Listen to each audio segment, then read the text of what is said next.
विश्वरत्न doctor Babasaheb Ambedkar यांचे स्मरण करून 25 डिसेंबर 1927 रोजी या मनुस्मृतीचे दहन करण्यात आले होते।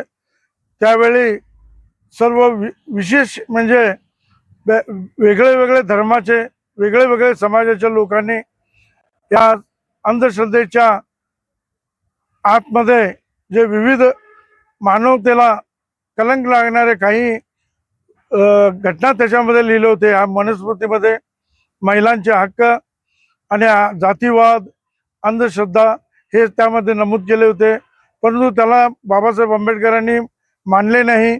म्हणून त्यांनी आज आम्ही मनुस्मृतीचं दहन केलं आणि या देशाला संविधान निर्माण करून सर्व समाजाला सर्व धर्माला न्याय देण्याचे काम बाबासाहेबांनी केले। आज आम्हाला दुःख होत आहे, हुबळी येथील जे घटना घडली, मान्या हे 7 महिन्याच्या मुलीवर जे त्यांच्या वडिलांनीच तिचं हत्या करून आज तिचं हत्या किंवा मोठ्या प्रमाणात करून 2 मुलांचे म्हणजे आईचं व मुलाचे पण त्यांनी निष्पापपणे खून केला। आणि अजून सुद्धा हे मनुस्मृती जिवंत ठेवण्याचे काम काही विचारवादी लोक करत आहेत, त्याला आमचा तीव्र निषेध आहे। आणि ज्या लोकांनी मान्याचं हत्या केलेलं आहे त्यांचे वडील आणि त्यांना सपोर्ट केलेल्या सगळ्या लोकांना ताबडतोब सरकारने अटक करून त्यांना फाशीची शिक्षा द्यावी। आणि आम्ही सर्वजण आज मान्याला श्रद्धांजली अर्पण करून तिचा आज आठवण करतो।